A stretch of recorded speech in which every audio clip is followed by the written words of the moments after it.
It started the stream. It's gone. Hello, welcome. Hey guys, we're back. I'm refreshing. Seeing it. Hey, there it goes. Hey, we're back. Hello. We're more badass than ever because we have Patrick with us now. Oh my god. It's true. I'm here, and my ass is bad. We all have really bad asses. It's terrible. True. It comes from sitting down all the time. It is. We've got those animator asses. Just completely flat. From all the sitting. It's like just two flans back there, that's what it is. Flapping around. Yeah, it's weird. Anywho, hello. Hello. OBS has been a bit of a weird, like, it won't, whenever OBS has context on my monitor, it won't relinquish it unless I click on OBS to minimize it. And so because it crashed, nothing else would show up. So I couldn't task manager, I couldn't do anything, so I had to reset my whole computer just to slap OBS down. Weird. Yeah. OBS, what's your deal, man? Don't know. Maybe I'll get the update and hopefully it'll get fixed. But yeah, hello. Welcome to the Animation Breakfast Club. We're doing animation and eat breakfast. It's true. Yep. Hey, How's everybody doing? Hey, Coffee Doodles, how are you? I didn't see what people said last time I asked that, so I'm asking it again. I had an amazing breakfast this morning. What did you have? I had so the only name I know it by is called an egg slut. An egg slut. That's the only name I know it by. Sounds saucy. Basically, you caramelize some onions, and then you pop a couple of eggs on the skillet with a knob of butter, and then you just kind of like you put them in there and then turn the heat on, and as the heat builds up, you kind of cook it. And then you put that on some toast. So it's like you got some scrambled eggs, some caramelized onions, and then you put like a slice of cheese. You like touch the cheese on the skillet just for a little bit to get that kind of sheen and let it start melting. Oh. Pop that on top of there, and then on the bottom of one of your pieces of bread, I make a sriracha mayo, which is just mayonnaise, a bit of sriracha, and then I will mince up like 1 clove of garlic and a little bit of lemon juice in there. Sounds so and good. So it's just like sweet onions, spicy mayo, like custardy egg, cheesy goodness. And it's like 1,000,000 calories, but I flippin' love it. That does sound filthy. That sounds super I'm in good. quarantine. Cooking's what I do now. Yes. I mean, it's a good thing to do. Eat some good stuff. I wish I like egg more. I like egg in certain contexts, but most of the time I'm just like, no. I wish I did. Like you It's like. a great additive. Yeah, it's good protein, isn't it? Yeah. You like egg on ramen, right? Is that the only time you like it? Well, I like it in egg fried rice, and I like it in cake. So. I guess the egg's not really prominent in any of those. I guess so. It's more like a binding agent. Yeah. Yeah, all sorts of crazy cooking. I made I was very happy with my chicken noodle soup today. Oh yeah. Yeah, because I had homemade chicken stock. I had actually baked a whole chicken earlier, and then I used the carcass with some vegetables, and I made this vegetable stock, and I had it in my fridge, big quart jar of the stuff. And today I was like, all right, I'm gonna make some chicken noodle soup, and I just kind of, cut up the carrots. I did like a nice, like rustic kind of rough cut. Yeah. Of the carrots, and like carrots, celery, your usual fare, mirepoix. Had an onion left over, cut up some garlic, got all that stuff set. But then what I did is I had these chicken thighs. And I think next time I do it, I probably won't do it with the skin on. But they had the skin on. I just popped that, it was all in my Dutch oven, so I popped the Dutch oven on high. And I put the chicken in there and cooked them about 3 to 5 minutes on each side, just to get the skin brown and to get that fond. bottom of the pan, and all this, because it's got the skin on, so all this oil is coming off, and it's making this wonderful kind of flavorful oil.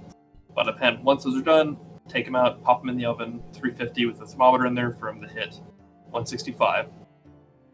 And then in that chicken oil, I dropped in my onions and got those translucent. And then to get the fond, I had a little bit of white wine, and I splashed some white wine in there and picked up some of that beautiful brown chicken bits, and that mixed with the onion was make this wonderful smell, and I dropped the heat down to like a nice medium low, and that's when I added the vegetables in.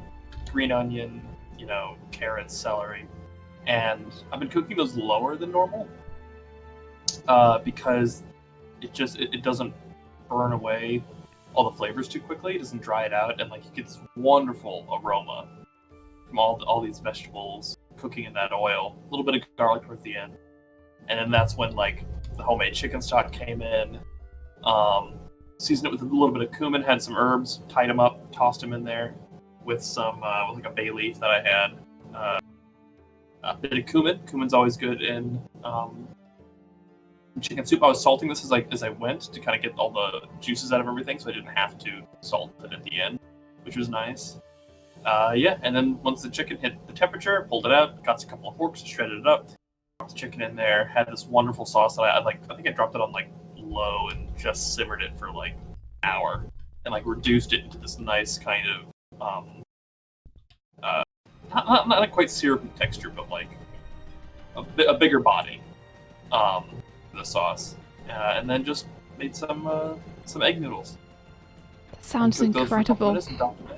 And I was really happy. That was one of my better chicken noodle soups. I hope you realize you're making every single person who's watching the stream incredibly hungry right now. Yeah, I think like that sounds amazing. Half of people have If left. I could cook for all y'all, I would. Like breakfast. Everyone's like, "Oh, I'm gonna make some noodle soup." Man, that sounds so good.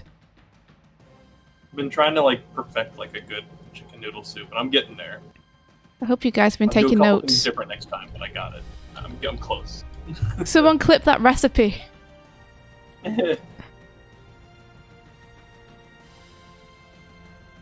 That's good. It was a takeaway night for Mike and I yesterday. Just because we were both working, and when we get our heads down into working, often we like let cooking fall by the wayside. Yeah. I know how that goes. Yeah.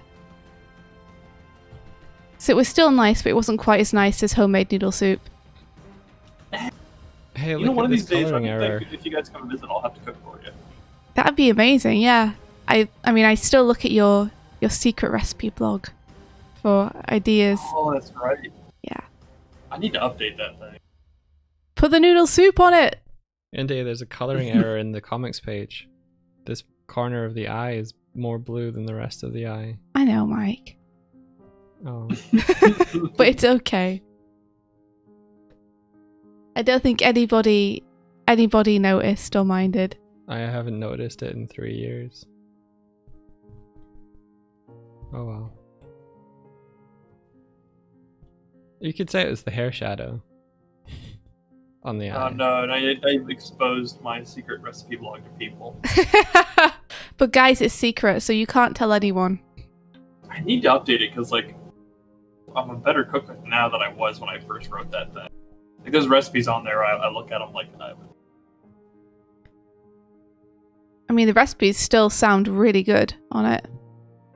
my bolognese sauce is still it's good. That's only because I had like legit Italian chefs teach me how to do it. Oh man, that's awesome. When did someone teach you how to make bolognese?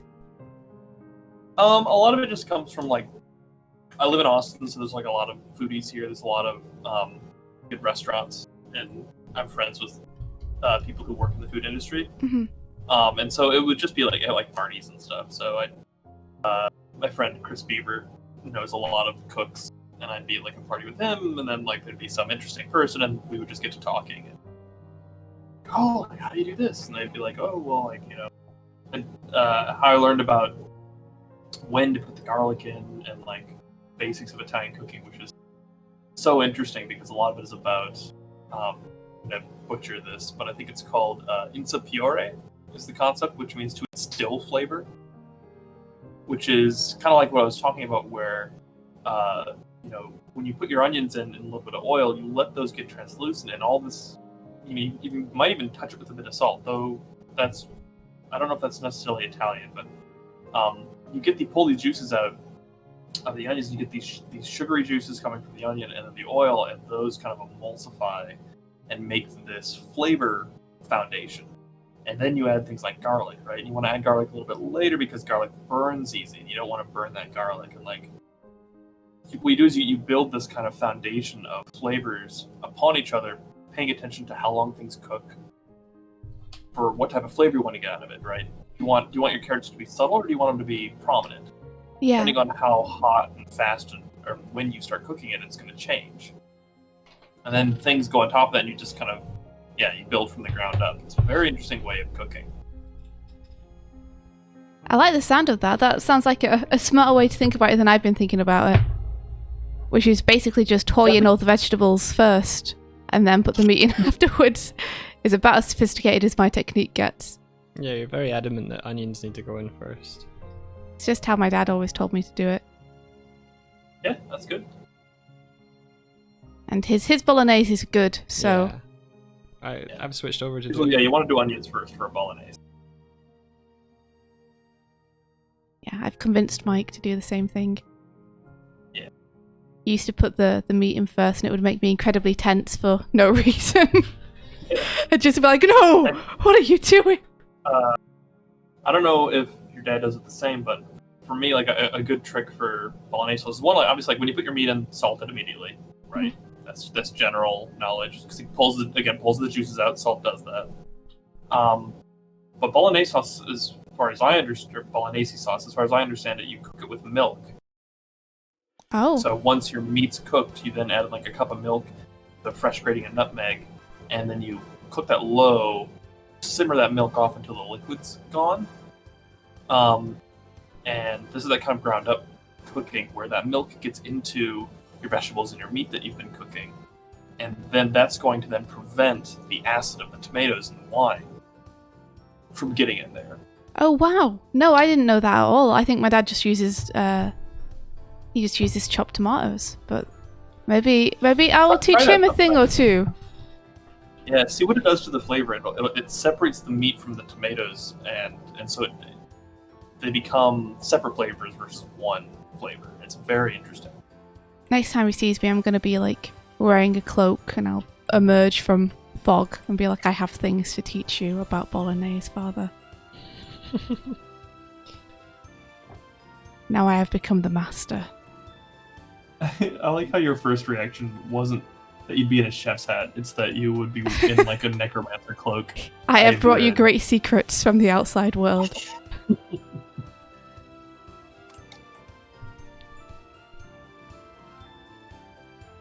Good morning, Angavirot. And yeah, Dark Vault, the pupil becomes a teacher. It's true. Mm-hmm.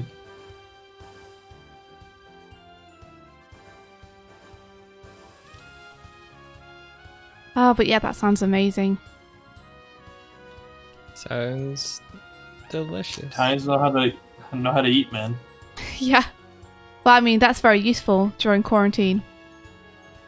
Yes. To be able to make a lot with what you have. Mm-hmm. To get to that like level of cooking where you can just kind of do whatever. Yeah, you can see what's... You don't need to have a recipe. Yeah, you can just look into your cupboard and be like, oh, right, well, I could do this or that or this or that. Yeah.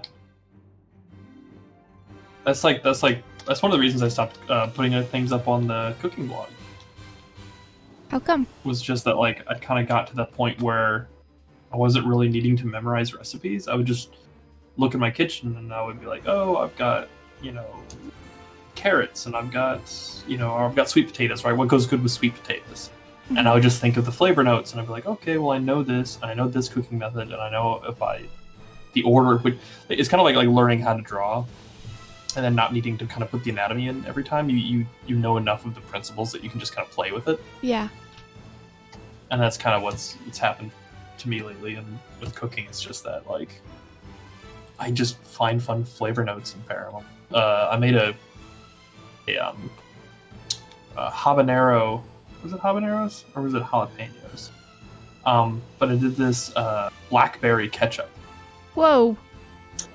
And I put it over sweet potato fries. Blackberry ketchup. Yeah, it's a weird thing, but like it ended up working out so well that I sometimes take a little vial of it with me to restaurants that serve sweet potato fries. You should market that as Pat's sauce, or maybe something different, maybe a better name, but Pat's perfect potato. Pat-tato sauce. Pat-tato. Made with real pat-taters. That's pretty good.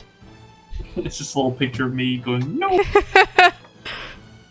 That would be super cool. Thrown in a pot. You could make it and give it away as gifts to friends from overseas. That's us. Hint, hint, nudge, nudge, say no more.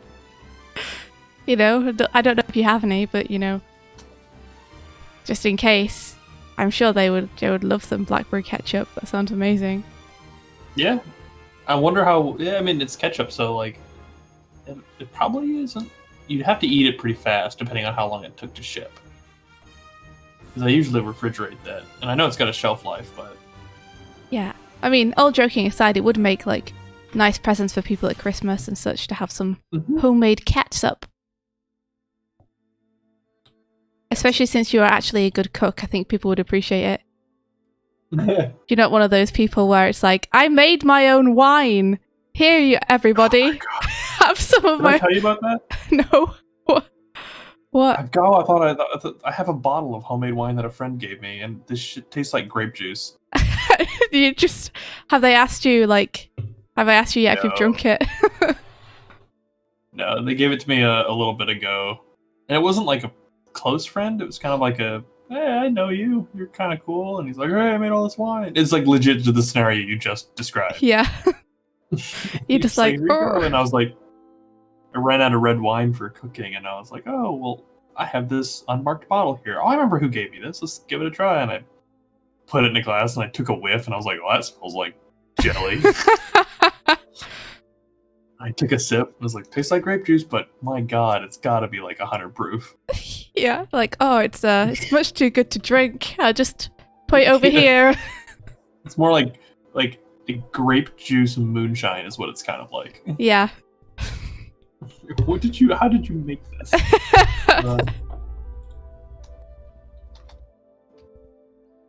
Exactly. There's like that. There's the friends who are kind of not super into cooking, but will make something and give it to you. And then there's people like Pat who actually know how to cook.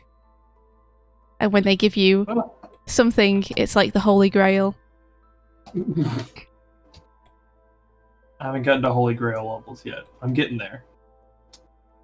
Do you have any ideas for things that you'd like to make that are Holy Grail? A lot of it just comes like, I want to like see.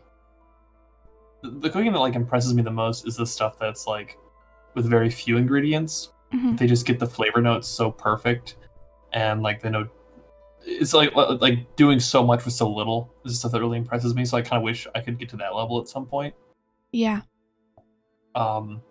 Where it's like, yeah, you just use this, and this, and it tastes amazing because I, cook strawberries sous vide and add this note to it, and you're like, that sounds weird, and then you try it and you're like, this is amazing. Yeah. I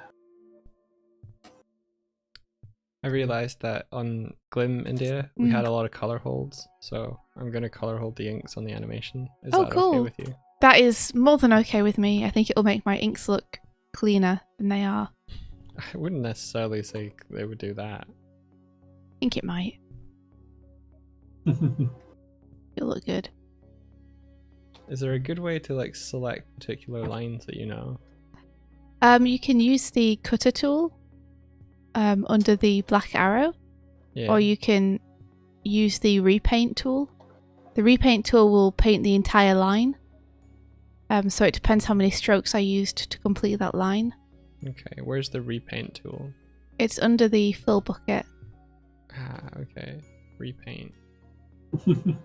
Yeah. That might be faster. We'll see. Well, you got quite a few folks here in the chat. How's everybody's Animoring going? Yeah. Sorry for the technical hitches earlier. It's not a Doig you're and Swift fine. stream without him, though.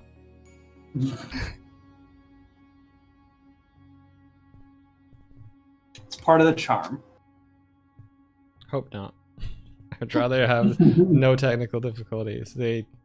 It's weird. It gets me to go from like chill to no in not to broken seconds. Oh yeah, there's some disappointing news is that Mike's monitor that we thought was going to be arriving today is delayed until Tuesday, so we've got to wait a little bit longer. Yeah, we were really hoping we could use it today for various things, but... Sorry, it's just a couple days off. Yep. Be here soon. Let's see. Let's see the original. Everybody's very hungry. Yeah, I bet. I'm sorry. Elaine is trying to wake up to board your weekly challenge. That's awesome. Oh, sweet Elaine. Ooh. And Pabro finished their first bit emote, but shh, it's a secret. Wait. Is our thing... What? Oh, the emote that you made. Is our thing been let's see. accepted? No. Alrighty, Oh. Emla. Thank you for stopping by. See, Emlet. See, Emlet. It's not. It's still pending. I always love it when Emla stops by. Yeah. The ladies love it when Emlet stops by.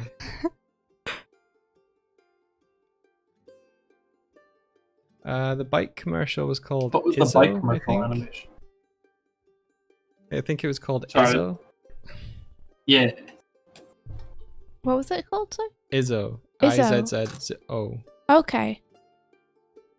What would a Doig Swift bit emote be? I think India has plans to use a couple of Patrick's drawings. Yeah. Oh no. Oh. Pat did some super cute drawings of Mike and I holding hearts. And they're adorable. So, you know, when I get the time, I'm gonna see if I can make those into little emotes. Yes, sir. Be adorable. This might actually be... Is that the one with like the little heart pillows? Yes, Oh. the exact one. I saw you guys were doing something a while back, and they had a weird goat thing that that perked my interest. Yeah, well, I think Or mischief are you getting up to? Mike is designing a character based around you because he's doing like Oh no. he's doing like an animation based on one of the conversations that we were having on one of the Yeah. Oh, really? streams. Yeah, but it's on the back burner right now, but I think we'll be getting back to it in the next Okay, couple of so weeks. Can't imagine why. Just a lot of stuff happening right now, guys, at night. There's a lot of stuff happening. So, You can get through it. yeah. You went super English there. A lot of stuff happening. A lot of stuff happening.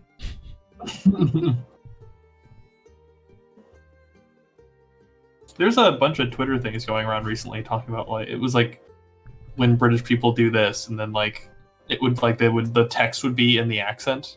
So if you read the text verbatim, and they all of them ended with like IN and IT, isn't it? Oh, in it. Isn't it? Yeah. In it. That's it. It's not something that everyone in England says, but it's definitely something Yeah. that I've heard people use in Oh, it. here we go. It's called British People Be Like. British people be like, Yeah, here it goes. Here's what it says: British people getting stabbed be like, and like I'll have to let me send this to you because I feel like if I read it, it's just No, gonna I be think- a travesty. I think you should read it, Patrick.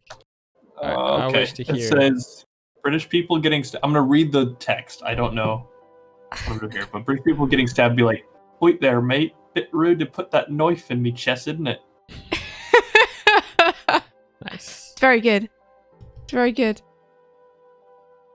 Yeah, I think that's meant to be alright there, mate. So it's like a fast way of saying alright. Alright there, mate. Bit rude to put that knife in my chest, innit? So One of these just says British people watching Spider-Man be like, Peter Parker. Peter Parker. Oh my god. Not Peter. Peter. Yeah, you gotta get that hard R. Peter. We don't drop those consonants here. Yeah, Peter. What? Are you okay, Mike? Yeah, Tim Burton's way of opening and closing things up sometimes baffles me. Doug Cheeseman just subscribed. Whoa! Thank you. Doug Cheeseman. Thank you. Thanks for subscribing. Welcome. Am Welcome.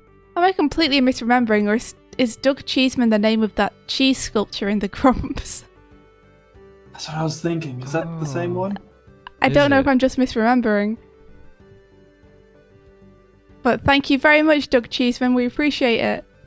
We appreciate you. What brings you back? Has Cheeseman gained his sentience? I think it's I think it's likely, to be honest. Have you seen that thing? I can't believe they kissed it. Oh no. I was screaming at my screen. Yeah, no, don't do that. That's not good. No, not worth it. Oh. I think we all wish that Doug Cheeseman, well, the Doug Cheeseman in Game Grumps could be retired now.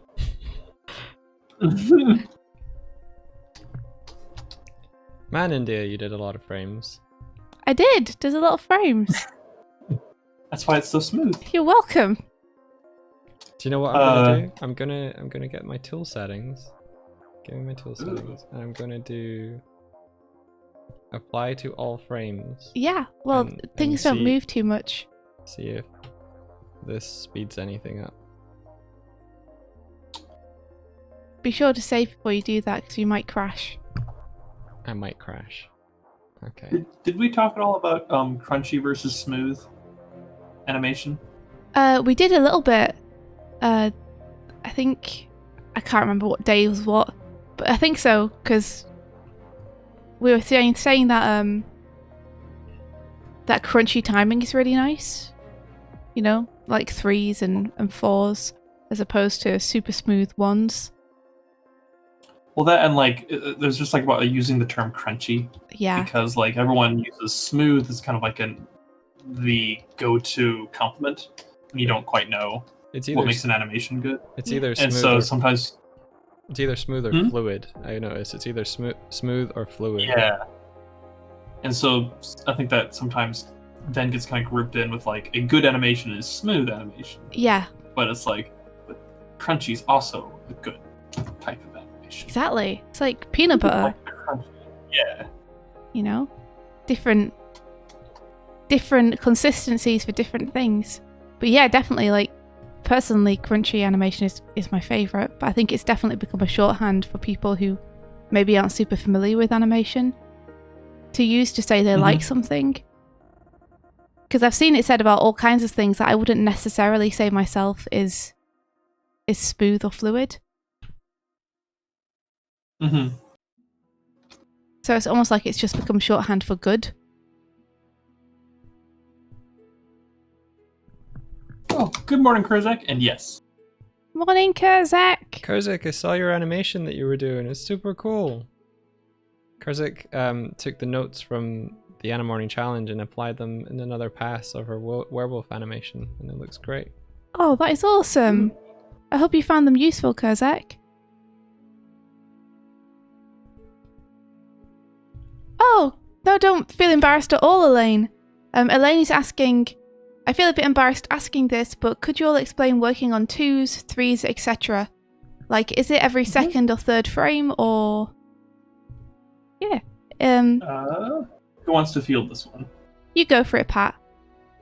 I feel like you will be the most eloquent person to be able to actually detail the exact differences without confusing Elaine more. So 2s, 3s, 4s, anytime an animator is using a number followed by an S, they are referring to how many frames a drawing is held. So drawings and animation and frames are two different things. You can have an animation running at 24 frames per second. So regardless of how many drawings you have, you're going to have 24 frames per second of animation. Every time a second goes by, you have 24 frames. And you can have one drawing for all those 24 frames. And that's going to be a drawing held on 24s. I work on 24s.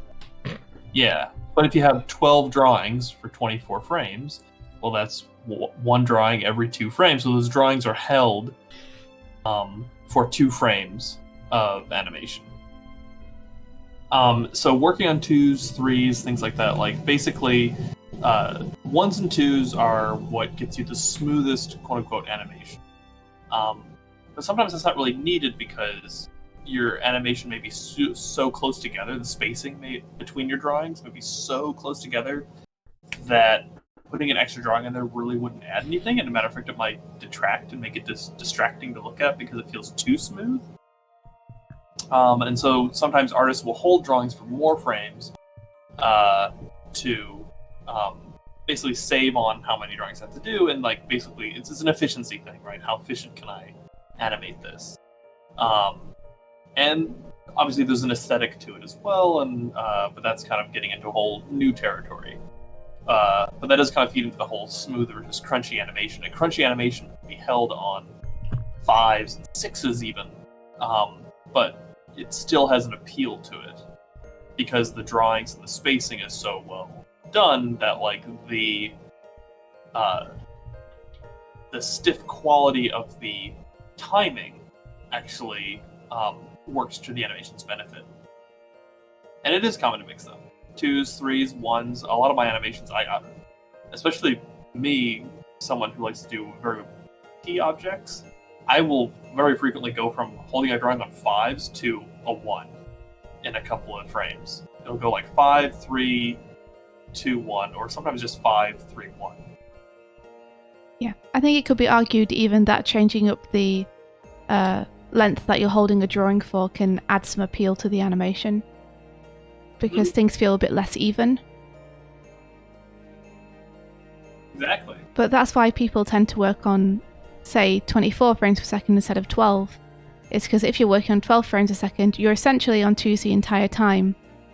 Whereas if you're on 24 frames a second... Sorry? People actually work on 12 frames a second? Some people do, yeah. Because they're like, well, I just want to do it on 2s, so I'm just going to work at 12 frames a second. And then every drawing I do will essentially be held for 2 anyway. But 24 gives you more flexibility because then you can mix your 2s with 1s or 3s or anything else that you want. And sometimes you can compound upon... So, like, a lot of times, novice animators who are getting into familiarizing themselves with spacing and timing, they're a little too afraid to either take drawings out or to not have like all that information there. And like usually you'll see a lot of very even spacing. And in order to push your animation, it's useful sometimes not only to push the spacing of your drawings, but then also compound upon that by adjusting the timing. So have an animation go from really close spacing to really far spacing in a relatively short amount of frames, but then also make your timing complement that. So you go close spacing, and then suddenly it goes medium and then super far. So it's like a really dramatic slowing out of a key. Then for those really close space drawings, put those on 5s, and the really far space drawings, put those on like 1s. And see the kind of like power that gives your animation. Mm-hmm.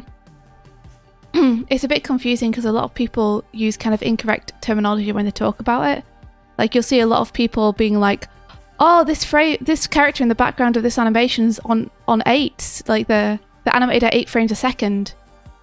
And it's like, well, they're not animated at 8 frames a second. They're on 24s like everyone else, but the amount of exposures each drawing is held for is different to the other characters. Mm-hmm. But you'll see people use frames per second to describe number of exposures, so it can become a bit confusing. But what So it is always good to note that like timing refers to how long a drawing is held for, and spacing refers to the distance between your drawings. Mm-hmm. So like you were saying, like those drawings are held for 8 frames.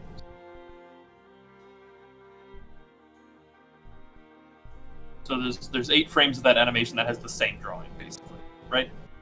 I think so. I think the thing I was referring to specifically is I think people often, if they see someone in the background of an animation that's on 2s or something, rather than saying they're on 2s, they'll be like, oh, that character's on 12 frames a second. Or that character's on 8 frames a second.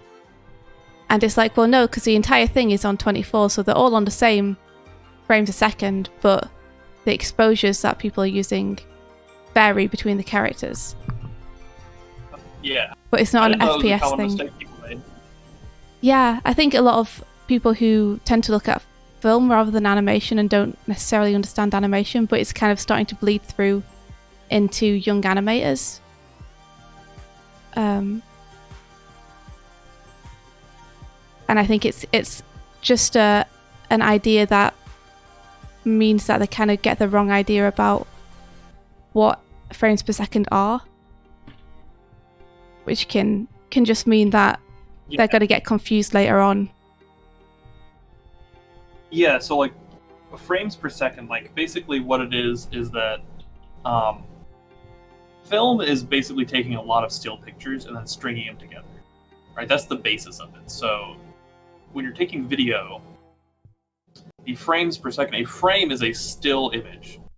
And then so basically if I'm moving left to right on the screen and you had a camera and you just kept clicking it, 1, 2, 3, 4, 5, 6, 7, 8, 9, 10, like that basically you're making film. You're making a film ribbon with that, essentially. And most animation runs on 24 of those pictures per second. Mm-hmm. So that's what a frame is. Yeah. Yeah. And within that, the number of drawings that you use, number of exposures you use, can vary, but it doesn't affect the frames per second of the animation. Like, it doesn't affect the frame rate.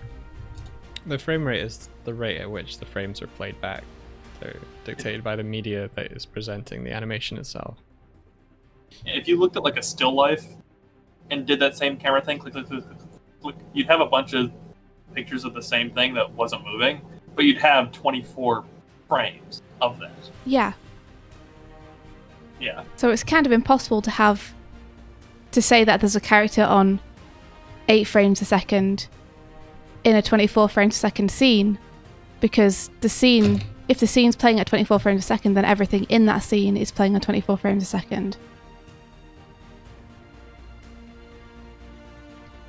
So it's just a terminology thing. If everyone's following along, there'll be questions later. Yeah. It's just one of those pet peeves that gets me, just because I feel like if we start using the terminology incorrectly, then people who are just learning now are not gonna understand that that's incorrect, and are gonna take that forward and become confused later on when they're trying to figure out how to put things on 2s or 3s.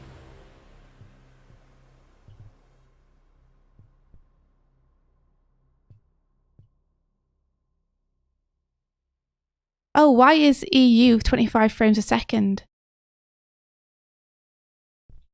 I'm not 100% sure, to be honest, Elaine. I think that might be a holdover from film and series and such, because we always use 24 frames a second here, but Pat, do people in America tend to use 25, or is that 24? The different ones, so I've seen 23.98. That's one you get sometimes, and that's for some reason, it's a digital media thing. It's a broadcast thing. It's so that the audio and the visuals can be slightly out of sync with one another and not cancel out the signal. That's right. Oh, right. Huh. Wow. Michael with the answer for $500. Yeah, nice. I watched a video about it. But yes, I've seen that, and then of course because at Powerhouse we did a lot of game stuff, we would see 30 frames a lot. But that was only for the games, right? Not for things like Castlevania or Say Smiles. No, yeah. Well, Castlevania is a series, so that'd be 24. Yeah. So it depends on the medium you're working in. Mm-hmm. Yeah. That's cool. I think I've got this frog guy animated. Yeah, nice. I don't think I'd know how to think in 25 frames a second. It's just an extra frame. What do I do with it? How does it affect my timing? I know my media encoder only encodes GIFs at 25 frames a second. It won't do 24, and that drives me up the flipping wall. Yeah, because it's like barely perceptible, but you know that they're just slightly faster. That one ghosted frame. Oh, man.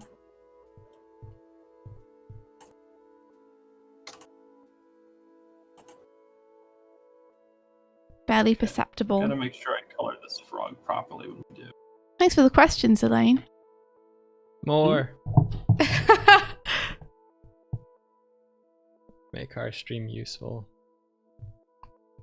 It's useful in terms of relaxing and winding down, hanging out. That's what we're doing. Yeah. Just hanging out.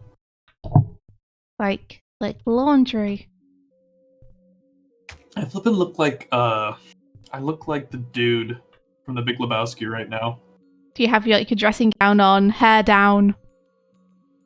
Got my hair down. My beard is out of control. I don't know if you guys have seen it. I've got my handlebar mustache back. My mustache is like 2 inches long right now.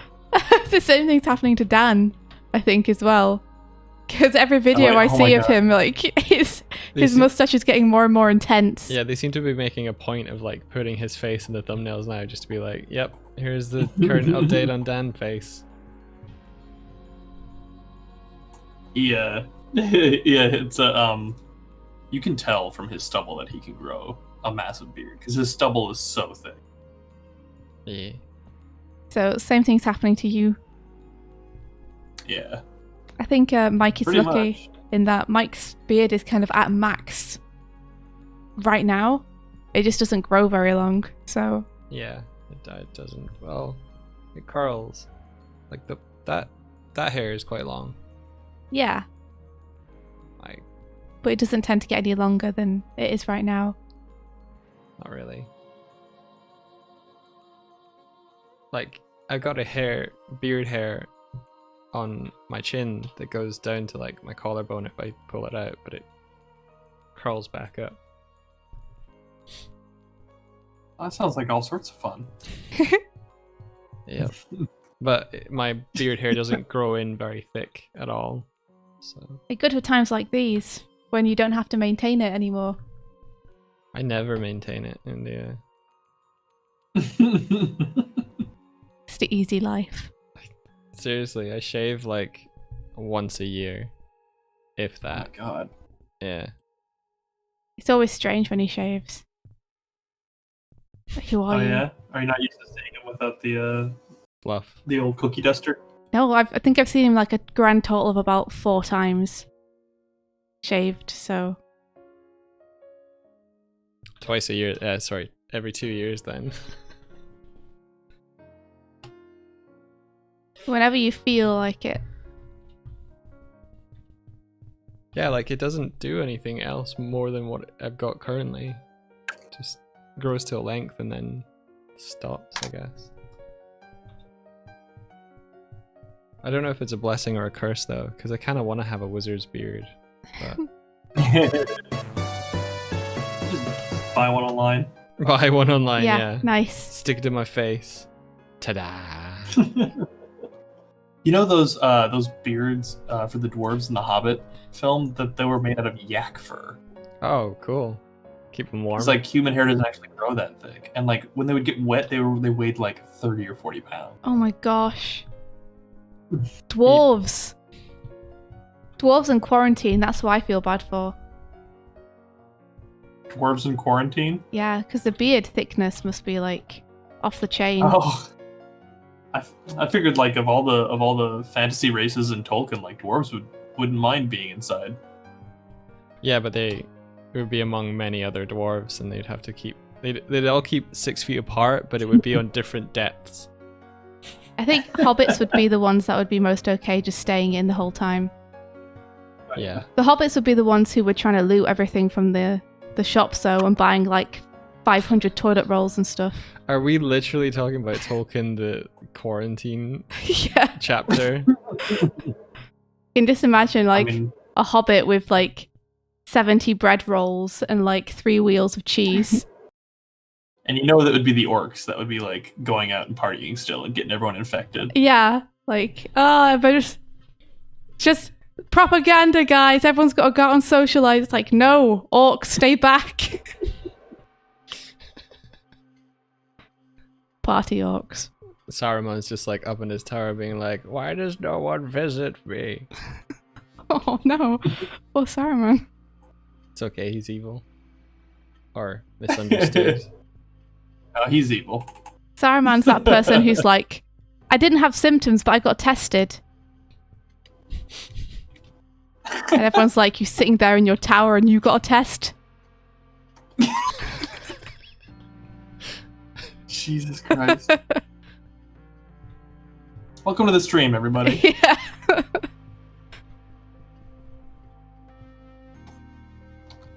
Where we talk about Sauron as a 1%er. Yeah. He's got that white wizard privilege. Wow. Oh, that's Sauron. That's a good joke, right? I did start out by saying even... Saruman. You thought I was talking about Sauron? Come on, Patrick. Come on. The names aren't that similar. They are really similar. There's an M. Do you know why they're similar? Do you know why they're similar? No. No. They were both Maiar of Aule. The Valar who the Smith god Valar. Oh, okay. Yes. Though I believe Sauron's name was once Anatar, Lord of Gifts. Saruman was originally, I think, both of us heard Lord of Gifts and we're like, King of the Memes. Sorry. What? Lord of Gifts. Not gift. I missed this reference. Like GIFS. Oh, Jesus. Sorry. I'm sorry. I swear we're adults. Please continue. Yes, let me continue my adult discussion about the Lord of the Rings. Lord of the Rings is a great book. It is. I'm a fan. But I don't know. I forgot what I was saying. Oh, they had the same Valar. God, Aule. And so I think Sauron and Saruman have similar root words. Okay. Something to do with machines or machinations of some sort. Yeah, because Sauron wasn't their original name. They took that as their name later. Yeah. After he was exposed for the fraud that he is. Was Sauron an elf, or am I wrong? Sauron was a Maiar, which is a so there's 2 types of spirits on Ainur. I think that's the word for Middle Earth. Oh my god, did I get that wrong? I think it's Ainur. No, Ainur, Valar, those are the gods. Ainur, Valar are greater spirits, gods, and then the Maiar are like lesser spirits. Okay. And so some of them came down and took the form of creatures and remain in that creature's form until they die, and then their spirit goes back to Valinor. Okay. But the great eagles are technically Maiar, but they're not like, they don't have like super magical powers. They're just spirits in the form of a bird, and their spirit will be released if they ever die. But they're technically like immortal giant bird things. Is Gandalf one of those? Yes, he's a Maiar. He's an Ishtari, which is a one of the great Maiar who serve a god, and then they came down to Middle Earth as guides and relinquished a lot of their power, but kept some of it, took the form of old men. But you didn't know that, India. I didn't know that. That's really cool. Gandalf was the only one to succeed in his mission. The blue wizards vanished. Why can't I think of his name? The brown, Radagast the Brown. He just fucked he about. neglected, and he fell in love because he was of Yavanna, so he fell in love with animals and plants and nature, and he kind of became a recluse and left and just kind of neglected his duties. And then Sauron started off good, but his desire for control and his kind of hubris and his ego, where he thought that like he was kind of the only one who knew better because he was so much smarter than everybody, which he kind of was, but like that got the better of him. And unlike the movies and in the books, he's kind of self-convinced himself that he and Gandalf should try to trick Sauron to think that they're on his side and then take the ring for themselves. Oh. But in that statement to Gandalf, he's also trying to trick Gandalf because, and Gandalf makes the point of it, he says, the ring only one person can wear the ring. Yeah. So nice try, you dingbat. Yeah. That's a backstab coming if I ever saw one. Well, timeshare. Yeah. Weekendsies. You get it on every second Tuesday of every other month. Is this interesting to the chat? I don't mean to bore people with my Tolkien. I mean, it's interesting to me. But yeah, I always thought that like the Tolkien story, Lord of the Rings, was so interesting in terms of like most fantasy stories up to that point were all about gathering treasure, right? It's all about going, fighting a dragon, taking its treasure, bringing it back. Mm-hmm. And then Lord of the Rings is all about having a single piece of treasure and needing to destroy it. Yeah. Because that treasure, the ring, represents the power of tyranny, right? It's the power to make everybody do what you want them to without having a conversation with them about it. Mm-hmm. And so that's why like Sauron made it. It is Sauron. It's kind of like a Horcrux a little bit. It is him. It's part of his spirit. He split his spirit to make that ring. And so that is part of him. And so that's why, like, it doesn't matter what your intentions are. It doesn't matter how the good you're going to use it for. If you use the power of tyranny to achieve your goals, through you, evil will be done. Yeah. And like, you can't, that was kind of the lesson of Sauron, was kind of like, he was like the smartest, most capable person in Middle Earth who could fight Sauron, but that came with an ego, and that ego made him think that only, he could do it if he had the ring. Yeah, he would be powerful enough to resist. Yeah. He was like, one ring and done. Whereas Gandalf was like, I have to send someone who isn't me because I should never have the ring. Do you know why hobbits are particularly resistant to the draw of the ring? Because they got hairy feet. I don't think that's it, Mike. It's because they're of little imagination and low ambition.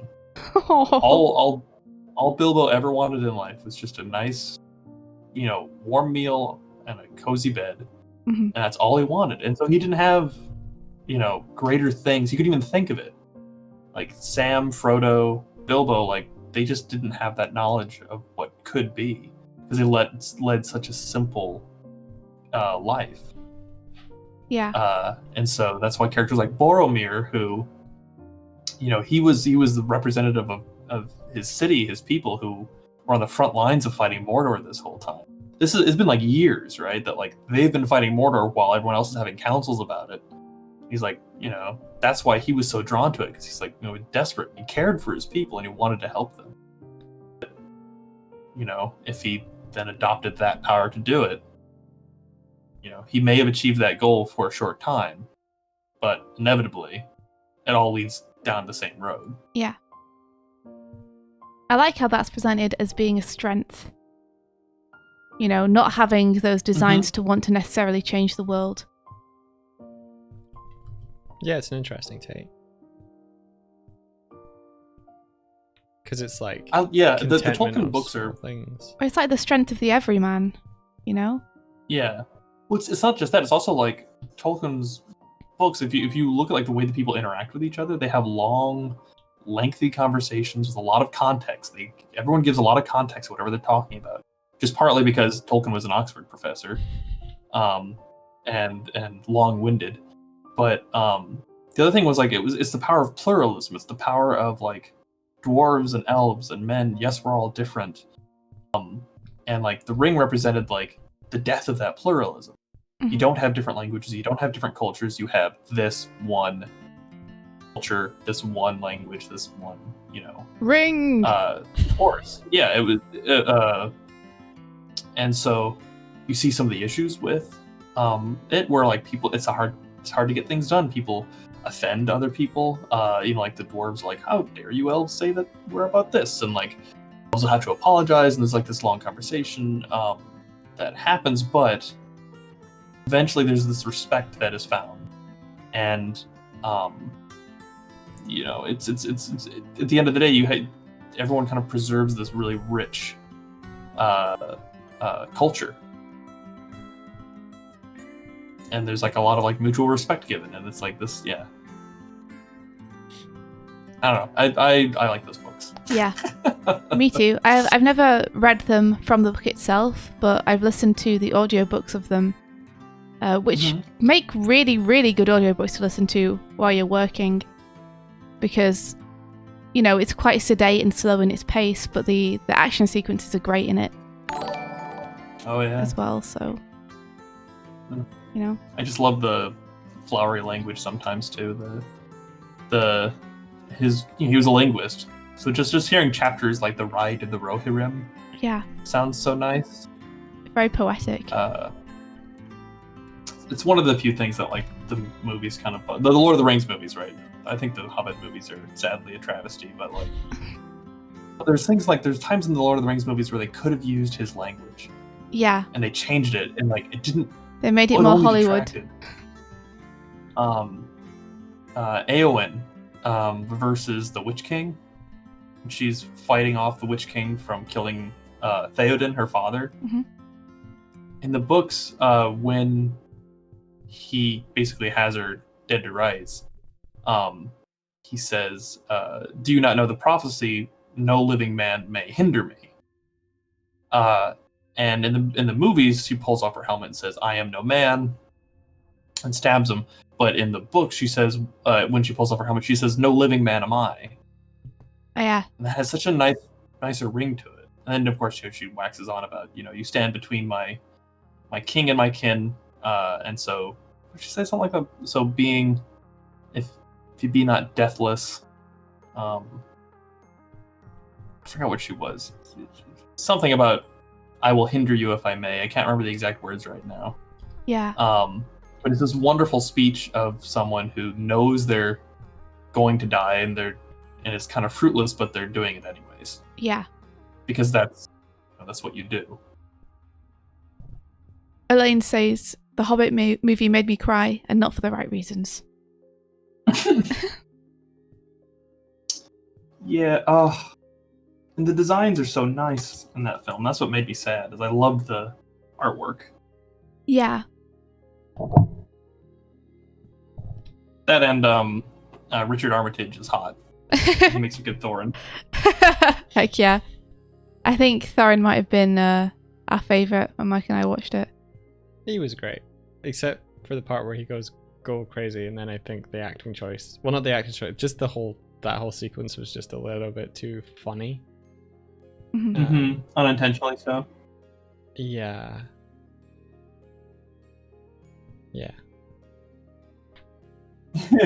Yeah, just a sad yes.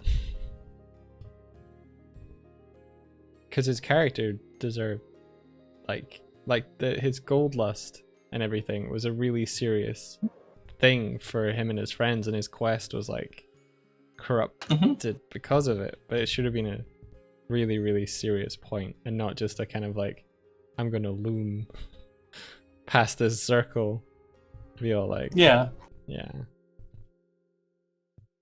It was what was that? His final lines to Bilbo. Seems if more people valued home above gold, this world would be a merrier place. Yeah. So much more poignant than he has the dragon sickness.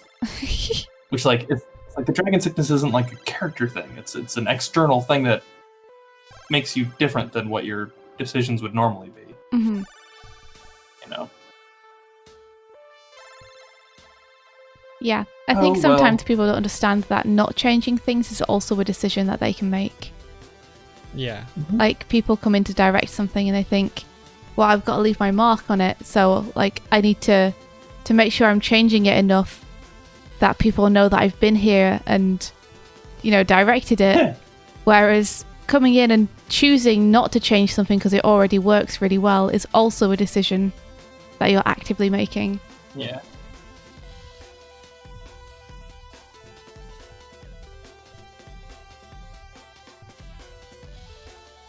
Oh, Tolkien. Oh, Tolkien. I did love that riddle sequence, though. They did that justice. Riddles in the Dark with Gollum. Yeah, that was great. It's really good. Can you do a Gollum voice? Are you asking me or India? Oh, India just talks like Gollum anyway. I mean, I'd love to say that's not true, but... Just drink a bunch of milk. That's definitely a voice that puts me on edge, though. It's Really? not pleasant to listen to. Go on, Patrick. Oh, I can't do it. My roommate's sleeping. I'd have to really get some volume going. Okay. Sorry. Another time. Did you guys? Did I ever send you any new riddles? Did you guys guess the last one, right? I think so. Yeah, I think so. I don't think I have any new Yeah, ones. I don't know if you've... that was fairly recent. It was only like a couple of weeks ago. Coffee Doodle says, all I remember is scrotum face. What? It's the Goblin King with the giant goiter. Oh, man. Oh, yeah. Played him. Played the Goblin King. Some English actor, probably. I have no clue. I'm gonna have to Okay, IMDb. so like, I typed in Goblin King actor, and the first thing that came up was Barry Humphries. Barry I Humphries. don't think that's correct. Was it... Something was my God, like is it correct? Ricky Gervais, but maybe not. Oh my God, it is Barry Humphries. Ah. He played the Grey Goblin. What? He's also Bruce in Finding Nemo. Bruce! Oh. The shark. Well, I mean, got a great voice. I don't know what Nicholas Nickleby is, but he played Mrs. Crummies. It's an English novel that I guess has been Oh. adapted for film.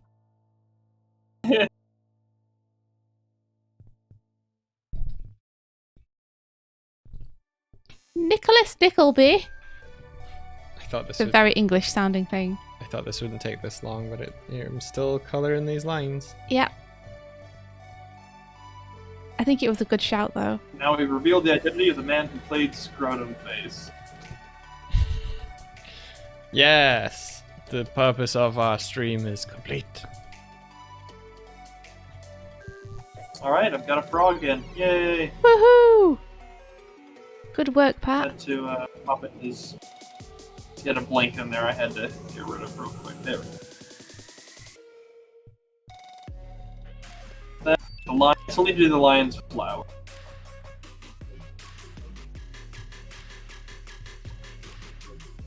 What's left in here is the bird and the cat. Scratchy Comics. Bird and the cat, and then I got all these scenes to work on. Goddamn. There's so much in every scene. The only screen you're seeing, Scratchy Comics, is mine, and I'm coloring India's lines. The other two voices are working on NDA stuff, so they're not. Yeah, sorry, I'm currently on NDA things, so. See this nice line work coloring on good old Midge. Yeah.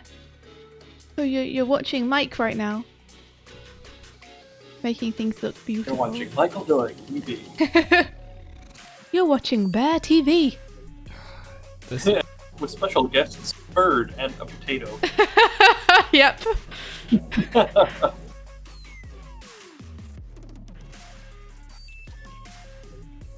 I'm just gonna pop to the loo. I'll be back in a sec. Alright.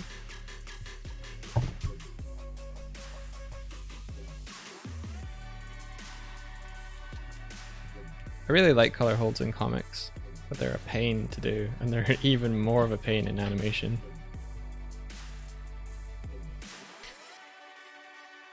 I suddenly remember that India had inked the hair on its own layer, and I kind of wish that we'd colored it then.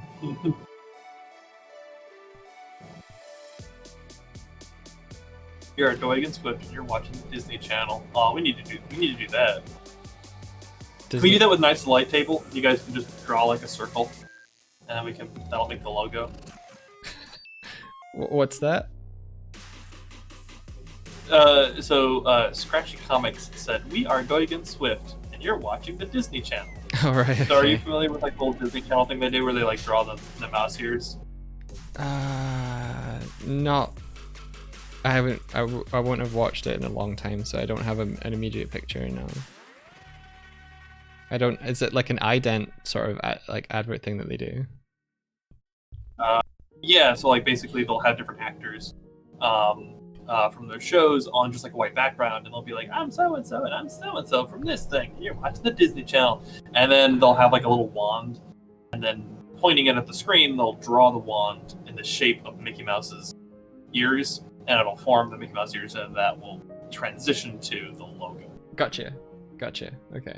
Yeah.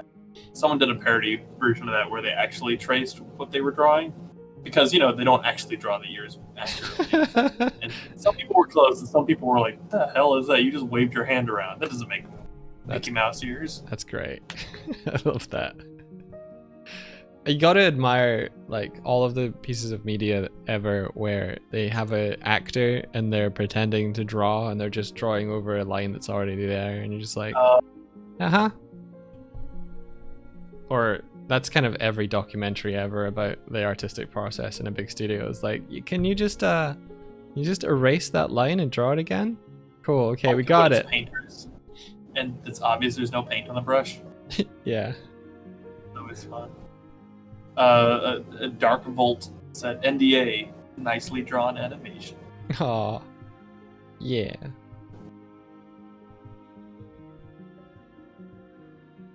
It'd be exciting if there was like a Knights project that wasn't under NDA that we could like. That'd be fun. Yeah. It's hard. Like if we did something like that, we might have to do like some sort of Patreon or crowdfunding thing. Because like we don't really have the capital right now to kind of pay for a bunch of artists just out of our own coffers to kind of work on something without any external income. Yeah. But if we did do something like that, the only problem would be like I'd want to make sure that we didn't get stuck on that and then not able to work on other things. That's true. Yeah. But that would be cool. To work on something that was an NDA and like people could watch us work on and comment about our process, and it'd be fun to kind of expose like what goes into these type of productions. I think that would be cool. So that yeah. People kind of see the hours that go into it and like what you're doing and like why spreadsheets are necessary and like what it actually means to plan that far ahead and all the different pieces you're keeping track of. A night's studio day or something, or like a weekend or something, where it's just like a short project. We're talking about nights are always so someone made a comment that NDA could stand for nicely drawn animation. Oh. And then I said it'd be cool if Nights could work on like a non-NDA thing at some point. Yeah, it would have to be super small though. Yeah. Like Pat said, so that we make sure it wasn't going to interfere with other stuff. Yeah. But I think that'd be really fun.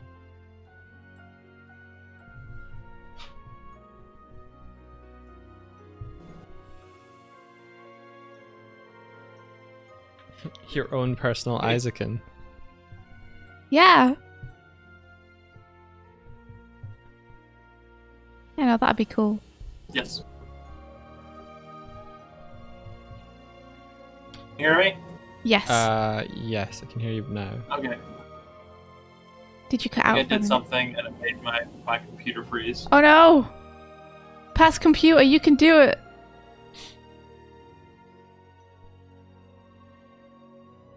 It's not like what I did to it. Oh no! What did you do to it? I grabbed some text and I was going to drag it over into a tab to make a new tab search for some text. And I accidentally dragged the text over your stream and I tried to pop the text in your stream or something. I can still see the chat updating, but like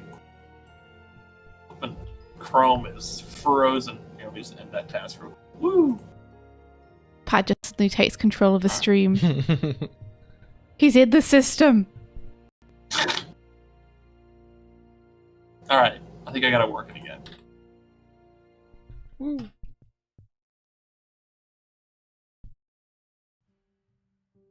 How about a clone that does everything for me?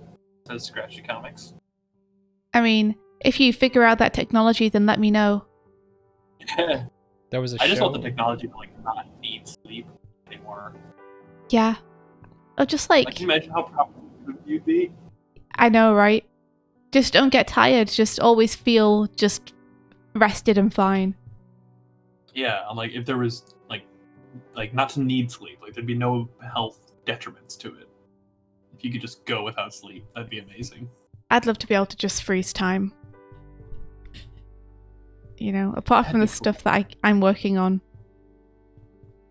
The thing is if you could freeze time, would you still age? Because you think about it, you're like, oh cool, freeze time, I'll do a whole bunch of stuff in a pocket of time, but then you come out of it and you've like aged 2 years more than everyone else.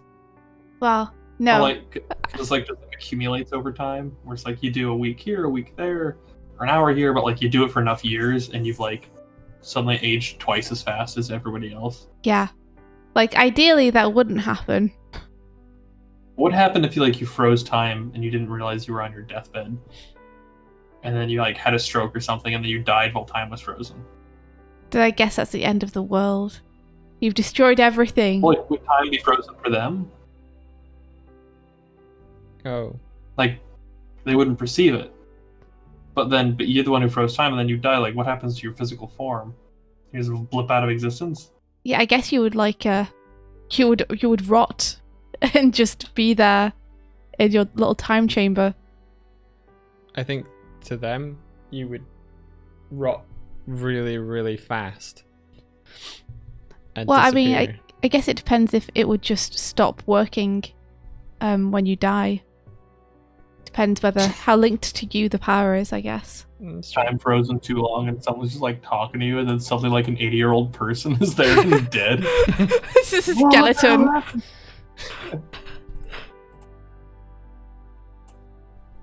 That'd be a really powerful like retort. if your comeback was to age really fast and die in front of someone. Was it worth it for the zing? But like someone's like, you'll never do anything with your life, and then something like kicks into high gear and like all this work piles up around you and it's just like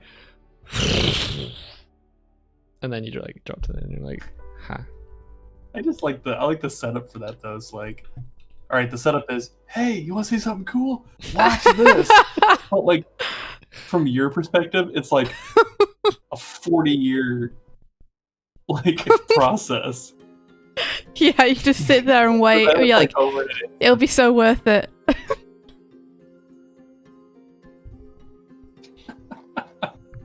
See something crazy? Here I go. Yeah, here I go. Here I go dying again. Now I can only show you this once. Yeah. The super secret power you can only do once. What was that joke about like the superhero? Can you stop a speeding bullet? Once. Yeah. Shut the hell up, it hurts like hell. I think that was the joke. It's a good joke.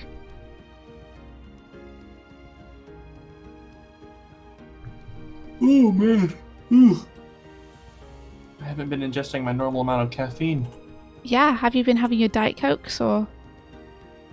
I have been going through my Diet Cokes.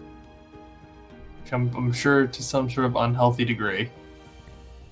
Yeah, I mean, at times like these, it's much harder to keep track of stuff like that, health-wise, because sometimes you just need a boost to get through the work that you have on.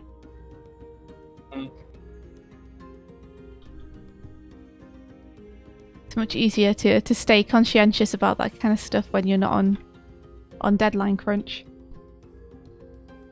Feels like I live in deadline crunch these days. Yeah, well, you have been recently, more or less just living there. Yeah. Deadline crunch is like your time capsule. You'll come out of it and there'll just be like a skeleton with a pencil. Like, Patrick, no! What happened to you? Skeleton potato.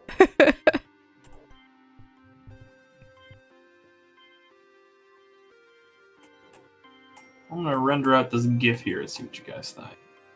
Cool. And oh, Elaine, you've got Ring Fit. That's awesome. Someone was asking,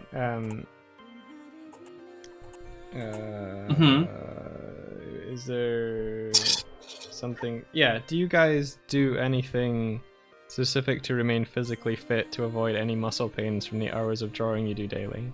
Asks Kurzek. So as far as wrist damage, like just kind of like carpal tunnel and like a lot of those issues comes from repeated motion. So like doing kind of the same exact motion over and over again kind of wears down a particular part of your joint. So I vary up what I do with my wrists a lot of the time. And also I draw with my arms a lot versus my wrists. Like I use my whole shoulder when I'm drawing a lot. That helps. And then, cooking is another way to kind of like do other things with my hands that keeps them loose. Yeah. Just taking regular breaks is important. Mike and I don't do a lot of physical stuff, but we'd really like to because the benefits are huge. We've been doing yoga a couple of mornings a week, and that's been really nice, especially since we're stuck behind a desk all day. Not moving, just stretching out your body and, doing some stretches, warming up is a really good way to benefit your body when you're going to be stuck in the same position all day. Yeah. Walks are great as well. They may not be the biggest exertion in terms of physical fitness, but they're great for mental health, I think. So you're saying walks? Yeah. Walks are good. And walks you can do in quarantine. Because as far as I understand, it's more about proximity. Yeah. So, just be mindful of like who you're around and don't get too close to people. And if you can, do have a mask, wear it. Like you can get sunshine. Yeah. I would also really, really like to do a Stinky's Boot Camp, which is... Pardon? A Stinky's Boot Camp. This is Dr. Sung's exercise stream that he does weekly. Why is it called Stinky's? Because he gets stinky when he does it, because he sweats. So... Dude, Dr. Sung is ripped. Yeah.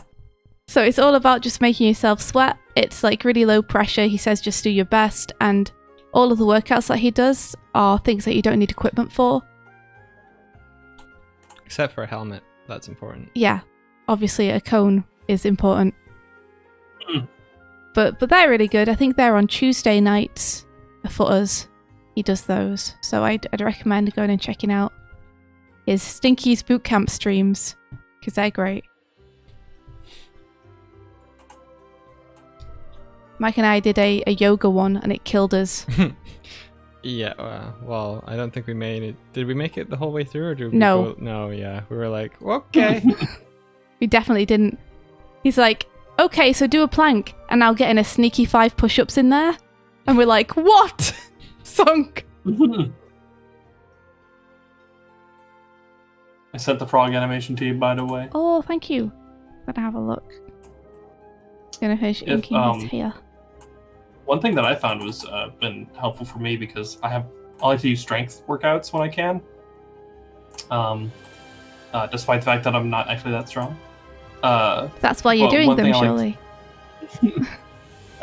If you take a bed sheet and you tie a knot at one end of it, slip that knot through the top of your door, close your door, so that the knot is on the side that it would open up into. And then pull that way you can't pull your door open.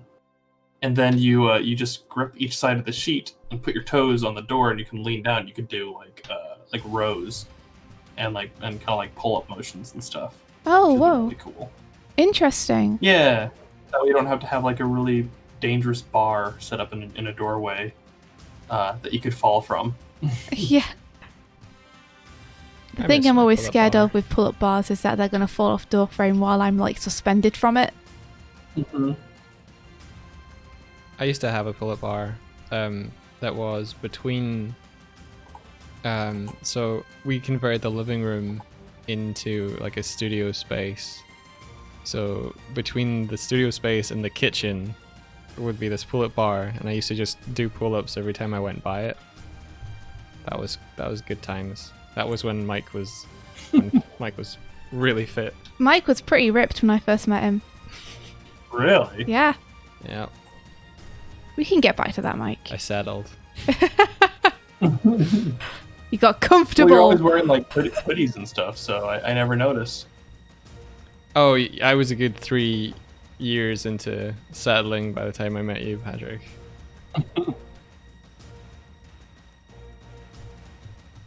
But yeah, I would do like, I would lift up and then pull my legs up through my arms and like do a backwards tumble. Yeah. On it and stuff. I'd love to find like if there's a climbing wall or something close by. That would be really fun to do with you. Well, yeah, that. Oh yeah. My life then was going to the gym for 2 hours on a Monday, a Wednesday, and a Friday. And then on Tuesdays and Thursdays, I would go to a climbing wall for lunch. Yeah. I miss being so active, honestly. Like, I used to go swimming every morning, and then I would do yoga some evenings and roller derby other evenings, and that was really fun. Sadly, now we're in a place. I forgot. What was your title again? Dr. Robot Kick. That's it. Oh my god, it's like my favorite name. Dr. Robot Kick. Yeah. I like the name. It's part awesome and part lame in the best way. But yeah, I really miss that. Like, I like doing team sports and stuff. It's really fun. But sadly, we're not anywhere near places that do that right now. Yeah. But I'd love to get back into that kind of stuff because it really does make a huge difference to like mood and mental well-being. Scratchy Comic says, "Would you ever consider doing a face reveal?" Our faces are all over our YouTube. Yeah, dude. if you want to check out our YouTube, we've got plenty of videos of us being doofuses in front of a camera. We're nothing special. There's no. My favorite one is still your guys' reaction after the release of Starlight Brigade. Oh my gosh. Aww. Oh, that reminds me. I need to send them a message. I want to reply to that. Oh, did they get back about the thing you sent? Did they thought the thing that we had proposed was probably they wanted to do something a little smaller scale. Okay, so I was fair. thinking maybe you propose doing a charity stream or something. Oh, well, that'd be fun. Yeah. We could maybe do something that would benefit the Torp lot since they're like not able to tour just now.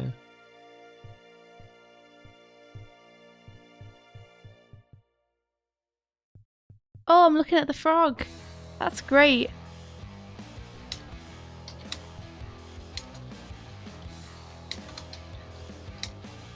I love the line quality that you get on your animations, Patrick. Oh, thank you. The lines are always just so like, I don't know how to say it, like it's smooth. There's really nice like line weighting.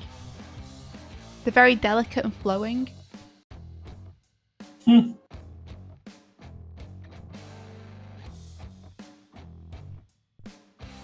It's not bad for kind of rushing through it. I think they'll be really happy with this. I hope so. I think I'm gonna prioritize moving on to scene 7 next and getting that shark in. The bird has his wing is kind of figured out, and his body's kind of swaying back and forth, and the cat just needs to do like a little head move. Mm-hmm. Those are kind of simpler, so I figured like my time would best be spent figuring out the big shark dude. Okay. And then like we can kind of come back to this one when we're like just doing like when because again it's kind of like I want to make sure that like the characters that anyone can hit are the ones that I'm not like prioritizing. Yeah, I gotcha. Yeah. Like Parker hasn't gotten back to me, by the way. I haven't heard from him. yeah, I mean that's fair. It's pretty late notice Yeah. for us to be asking him. But You can do it. fingers crossed he gets back, because it would be great just to have an extra pair of hands. Yeah. And you're on 12 and 14? Sure I am. Say that one more time. I sure am. Ah! He's not gonna get away with this! Is that a southern accent? I don't know. Is it Patrick? Hey, You tell me. Oh, yeah, we've got 18 people. We're at 50 people are in this chat right now, or in this stream. Hey Yo. everybody! Hello. Hey Rolando! Thank you so much for the raid, dude. How was the stream? Welcome to the Animation Breakfast Club, where we have breakfast for animation. That's it. That's the one. We eat egg sluts and are sluts for animation. I'm Doig. This is Swift. I'm Swift. Also, that's a fantastic slogan, Patrick. What was that? I missed it. Well, we eat egg sluts and we're sluts for animation. Oh, Jesus. Welcome to the good, wholesome family hour. Yes. We are your animation family. The bear, the bird, Yeah. and the potato. The bear, the bird, and the potato walk into a bar. Ole, I'm not animating. I'm coloring. Oh wait, the bear, lines. bird, and the potato walk into a bar. The bird and the bear sat down, but the potato didn't get far. Poor potato. Poor potato. It's a beautiful poem. Because on the ceiling was a fan fit for peeling, and the potato did get a. Yeah. Sorry. I like On it. the ceiling was a fan fit for peeling. Yeah, the potato. Oh, did that send him reeling? Yeah. I'm getting a lot of feelings. With a funny oh, you beat me to it. That is the most nerdy but enjoyable type of comedy I like to get into. Is like when it's like you and a couple of your friends are just getting drunk and like working off each other's rhymes and making silly poems about like peeing in the bathroom or something. Where else does one pee? Well, it was like I forgot there was Got a point, we Mike. made some joke about a urinal and we were all drunk and we ended up making this huge string of rhymes. And every time we found a word that worked, we just lost it. And then there's such a flow to it. It's like the most wholesome drunk cajoling ever. It's like someone, It's like the dorkiest thing. Like and people are looking at us, right? yeah, like someone's looking over and you're just like, Send the potato, and you're like, you know, and it's just like Well, you're kind let of the drama club in. you're kind of describing like improv. Like the real appeal of improv is collaborative storytelling. So yeah, that's why D&D is so popular. I think now is that element of like you're creating something together that didn't exist before. It's like it's not just enjoying a piece of media that is there, have been there forever, and anyone else can do. It's a very particular, unique experience for your small group. So it's great. It's not darky. That's human. I hope that you guys wrote it down. See, that's when someone tells me that like that's a dorky thing to do. That's what I say. Yeah. That's not dorky. That's human. You're a human. To rhyme is human. That's how you end up like hung up by your own underwear somewhere. My crime was being human. You wake up in a jail. What happened? My crime was being human. Oh, I want to tell the cops that sometime. All I did. happened to you? My crime is being you. That excuse will only get you so far. Hey, Bryony, good morning. Hey.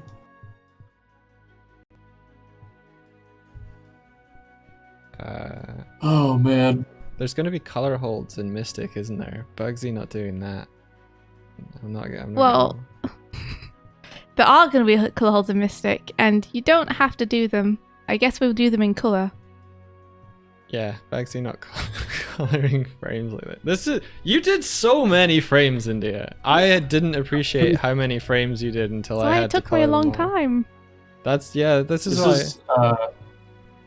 A lot of times I'll separate my animations from background to foreground. Mm-hmm. And like really the reason is mainly because like I can't keep track of too many things on the same layer at once. It drives me up the wall. Yeah. But it has an added benefit of like if you were coloring this hair and it was like all on its own layer, it would just be like one giant selection. Do you know what it used to be, Patrick? It used to be It used to be on its own layer. It did, but the problem was where it interacted with the face and the face came over the top, I would have had to have split the hair into multiple layers too. And I was like, ah! Yeah, what we learned now is that we color it first and then we separate it, then we compress it down into... Why is the line art so thick on that frame? I don't know, to be honest. I think it's a little bit thicker on the first keys I did. Okay. It'll be fine. It's gonna be fine. Yeah, no, I mean it's been looking amazing. Thank you. I can definitely tell where the thicker drawings are. I'm not sure why they are that way, but at this point I'm happy to just send it as it is without needing to go back over those. Wish you guys could see my dog right now. He's being super cute. Aww, what's he doing? Says, once the robots start playing D&D, we know we've cracked it. We know we've done it. Yeah, exactly. Trashbot caught up. Thanks, Trashbot. What's Kuzith up to? He's just laying on his back in a cute way. Aww.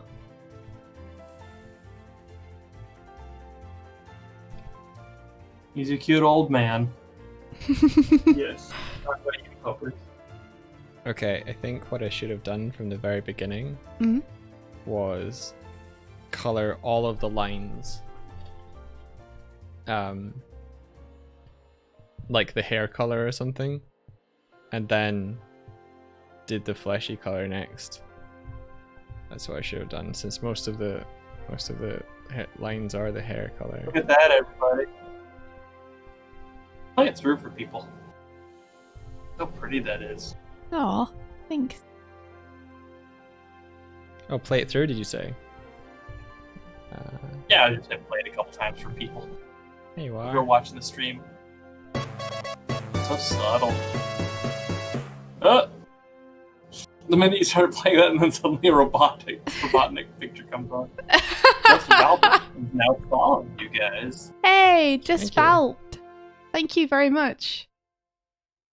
Here it is with the colors. The potatoes is now following you. Oh! Thank I don't you. know how to voice that one. The potatoes. Ooh. Look at that. Robotnik's in the way, I can't. Oh, I like how you've adjusted the colours, Mike. Thank you. I'm gonna make her less albino in the eyes. Yeah. That's right, there's the thing I wanted to talk to you about. Punky Dumpling just subscribed. Punky Dumpling! Punky Dumpling! Thank you! Oh, you got your emotes now. Yeah, you They do. were saying yesterday after we raided them that they wanted to get our emotes. Thank you so much for the subscription, Punky Dumpling. That's super nice of you. Hope that you're doing well today. Yeah, I'm intensely curious about what you wanted to talk to us about, Pat. Oh yeah. I can't say it here while people are listening. Yup. I mean, we're going to have to end the stream soonish. For it has been an hour and a half. That's true. true. So it is Jump and time. says, "It's finally mine!" And then emoted with the...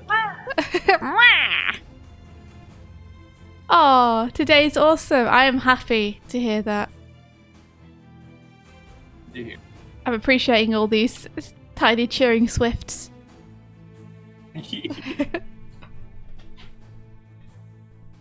Yeah!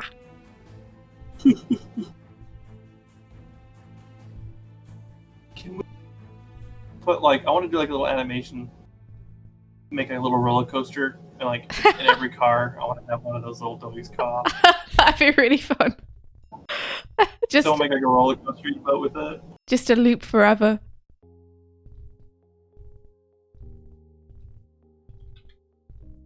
I'm gonna color her nose as well. You're gonna hold her nose or colour it? Color it. I'm basically. Are you just sure, following- Mike? That's gonna be time intensive for you Is it? to colour her nose. Yeah. Yeah? I mean, there's no lines there that seal off the shape, so you're gonna have to draw it on yourself, every single frame. That's true, but my plan is to do a gradient so that it softens out at that edge so I don't have to keep the edge consistent. Oh, I see. Did you know that if you fill with a gradient in Team Boom, wherever you click will be the center of the gradient? So if you wanted to fill the nose with a gradient, you could just use a gradient for the entire face and just click in the middle of the nose every frame, and that'd be way faster to do. But then it would go past the nose, so it would be like she was blushing. Oh, unless the gradient was really, really tiny. Yeah, you could adjust it afterwards. I'm trying to make. I love Lineless so much. Lineless looks great. Why do I even bother drawing lines? I like the idea of Michael doing all these colored lines and be like, you know what? Let's make it lineless. Yeah, forget the lines. Who needs them? Are you okay to call the stream, Mike? I might kill you. Yeah, I'm okay to call the stream. What do you want to call it? Call it Good and Done. So that we can continue on this deadline.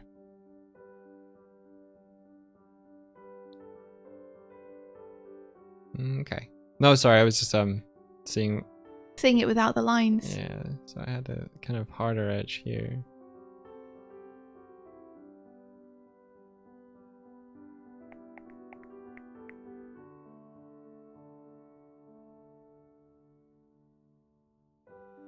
High quality motion right there. Thanks, Patrick. Yeah, I'm excited to see this all comped as well. It was gonna be like lighting and everything. Oh wait. Yeah, we You're have. right. You're right. We have There's lighting. Yeah, we got lighting, folks. I wish that you could see the blending mode in the preview. Yeah, really cool.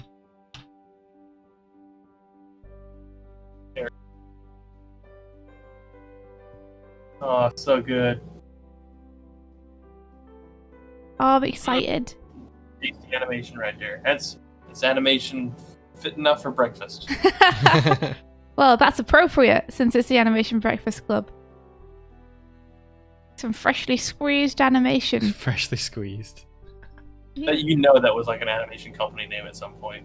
Freshly squeezed animation. Freshly squeezed. Yeah, it's like a picture of like an orange and like a pencil. Yeah. It started in Florida or something. So this is India's animation that I'm coloring, so you all know. Yeah, Mike's colouring and doing all the line holds, which are the coloured lines, and he's adjusting the colours so that the palette's really nice. And then he'll be compositing it. That's the plan. There's a heckin' ton of frames though. They sure are. So okay. I guess we'll have to work on this again Next week. next week. Oh man. It'll be worth it though. Oh, there we go.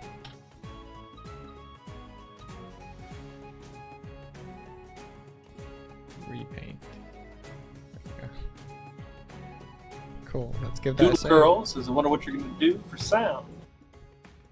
Ah, well, we have that amazing song from Balto, who did us a theme song for Girl in the Glim. That's true, yeah. So we can use a bit of that.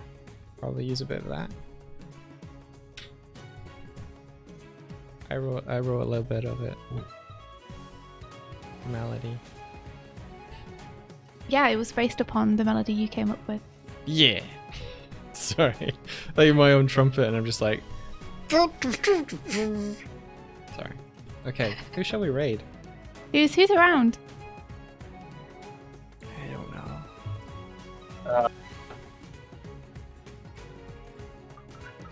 I know. Let's find out. On the world of Twitch. The wonderful world of Twitch. Coffee Noodle says Bjorn. Oh, Bjorn. Cool. Bjorn Huri sort of ends around about now, unfortunately. Seventh Cards is streaming. We're gonna go and raid seventh Cards. He's probably like up super super late. Yo, thank you for the follow. Winter MZ, thank you. We're gonna send you over to our pal Seventh Chords. Yeah, who is a Cards musician. Yeah, he's great. He's really friendly, really chill, and I think he's playing Gravity Rush 2 at the moment. But you guys will have a really nice chill time with him.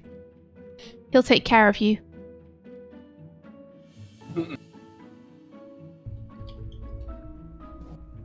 we go. Initiate raid. Do it. It's been really cool, you guys. Yeah, thank you so much for keeping us company through this week. We hope you all had a good one and everyone have an excellent weekend. Yeah. Enjoy, and it's, oh my god, it's Friday. I know, right? Enjoy your weekend. We'll be back on Monday. It's Friday. I might be here tomorrow, streaming with my dad playing Bloodborne. So if any of y'all are interested in dad and son chats while he heckles and or helps me through the game, then that'll be tomorrow evening our time. Yeah, Doig and Dad. Doig and Dad play. Doig, what time?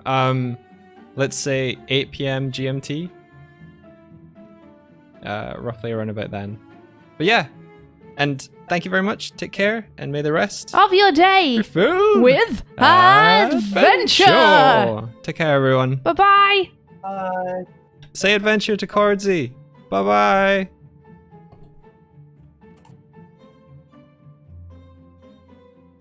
We did it. Yay.